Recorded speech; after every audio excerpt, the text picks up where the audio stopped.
make his surroundings change to fit him. Because his environment will change as he changes. A man's environment is a merciless mirror of him as a human being. And if he thinks his environment can stand a little improvement, all he has to do is improve, and his environment will improve to reflect the changing man. There's this mysterious subconscious mind of yours, and it runs below the awareness of your conscious awareness. So you're not usually even aware of what's going on in there, like what it believes or how it limits your life. The reason it is so powerful is because it stores all of your memories, all of your feelings and emotions, and most importantly, all the limiting beliefs you've acquired since you were born. You need to understand the subconscious mind of yours. Your subconscious mind rules your life. 96 to 97% of everything that you do is done as a result of your subconscious mind.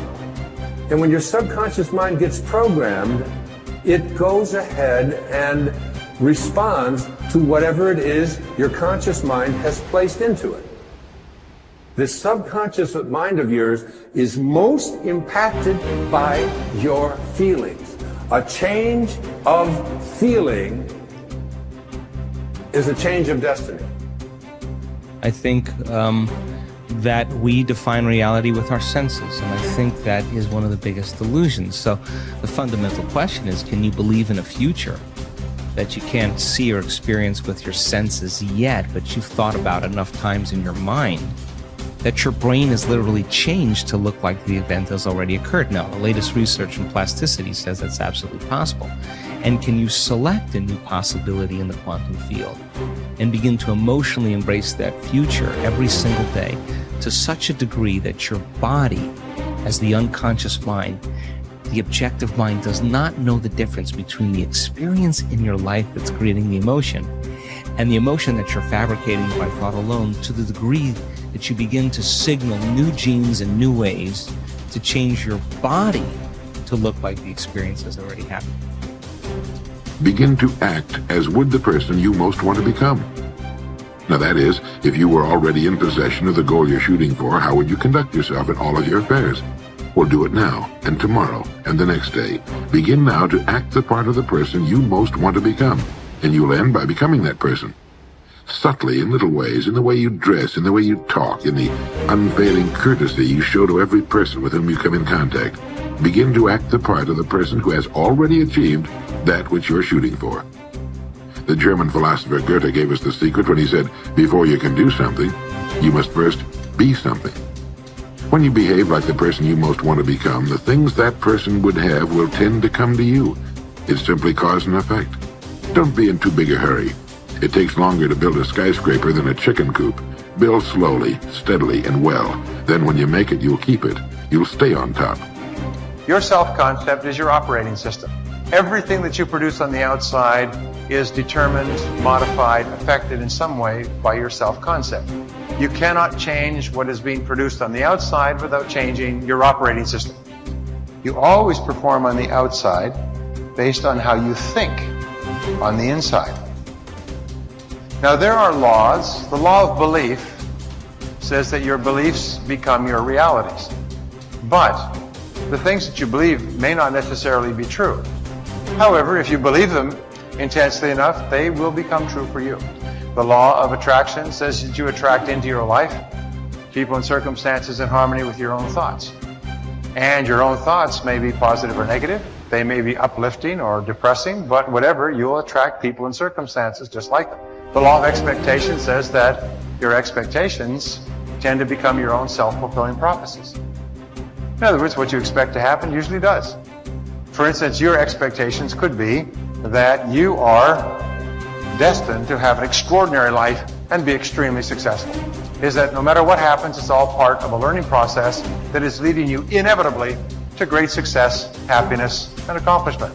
And if you absolutely expect that to be true, if that's your fundamental belief, then over time that will become true. You'll be able to throw off the ups and downs of life. You'll be able to ignore the negative influences around you. If you confidently expect to be a great success, then by gum, you sure will be. No matter what people tell you, You just say, well, it'll be all right. Everything will work out fine. And we know that an attitude of confident expectation is a hallmark of highly successful people.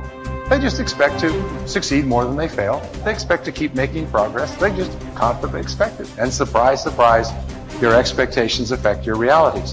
What you experience on the outside is determined by how you think on the inside. As they say, you are not what you think you are, but what you think you are. Here's 2 excellent questions to jot down. And this is for mature people now, because these are kind of tough questions, especially one. Here's the first question. What's got you turned on? That's a good list to make. Here's what's got me turned on. Here's what's got me up early, staying up late, maximizing my abilities all day long. Here's the list of what's got me turned on. Now here's the next question. What's got you turned off? How come you don't have the zest and the vitality and the appetite for daily accomplishment?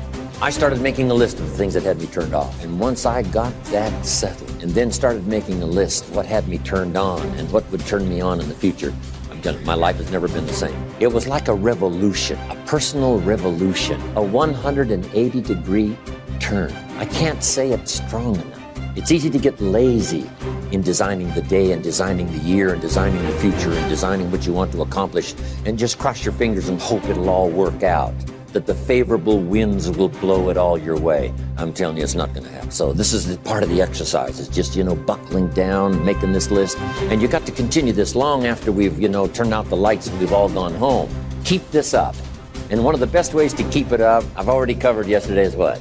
Teach it. Key is to teach it. Jan was right. You don't need recognition. Just go give everybody you can think of that deserves it recognition. And your own self-satisfaction is recognition. Now, if they never put a crown on your head, who cares? One of the great rules, by the way, one of the most important of all principles, is to challenge your self-limiting beliefs.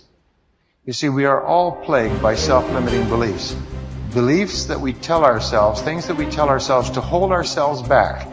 We hold ourselves back with self-limiting beliefs. We tell ourselves that we're limited in some way, when in reality, not true at all.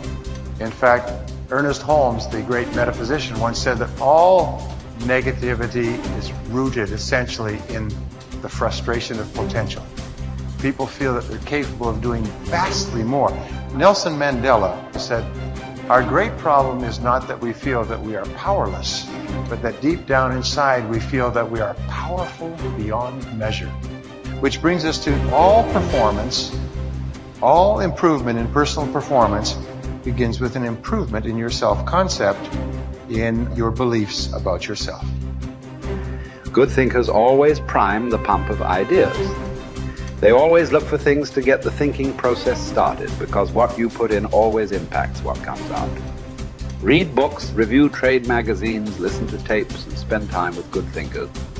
And when something intrigues you, whether it's someone else's idea or the seed of an idea that you've come up with yourself, keep it in front of you. Put it in writing and keep it somewhere in your favorite thinking place to stimulate your thinking. Spend time with the right people. As I worked on this section and bounced my ideas off of some key people so that my thoughts would be stretched, I realized something about myself. All of the people in my life whom I consider to be close friends or colleagues are thinkers. Now, I love all people. I try to be kind to everyone I meet, and I desire to add value to as many people as I can through conferences, books, audio lessons, etc. But the people I seek out and choose to spend time with all challenge me with their thinking and their actions.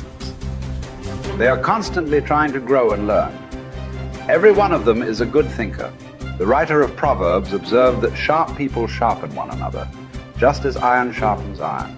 If you want to be a sharp thinker, be around sharp people. To become a good thinker, you must become intentional about the thinking process.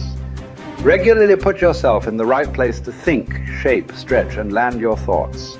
Make it a priority. Remember, thinking is a discipline. No matter what you choose to do, go to your thinking place, take paper and pen, and make sure you capture your ideas in writing. Ideas have a short shelf life. You must act on them before the expiration date. World Walleye Flying Ace Eddie Rickenbacker said it all when he remarked, I can give you a 6-word formula for success. Think things through, the follow through. To start the thinking process, You cannot rely on your feelings. In Failing Forward, I wrote that you can act your way into feeling long before you can feel your way into action. If you wait until you feel like doing something, you will likely never accomplish it. The same is true for thinking. You cannot wait until you feel like thinking to do it. However, I've found that once you engage in the process of good thinking, you can use your emotions to feed the process and create mental momentum. Try it for yourself. After you go through the disciplined process of thinking and enjoy some success, allow yourself to savor the moment and try riding the mental energy of that success. If you're like me, it's likely to spur additional thoughts and productive ideas. One good thought does not make a good life.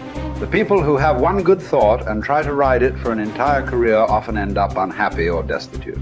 They are the one-hit wonders, the one-book authors, the one-message speakers, the one-time inventors who spend their life struggling to protect or promote their single idea.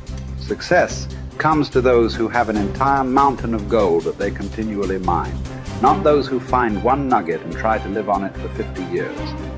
To become someone who can mine a lot of gold, you need to keep repeating the process of good thinking. Becoming a good thinker isn't overly complicated. It's a discipline.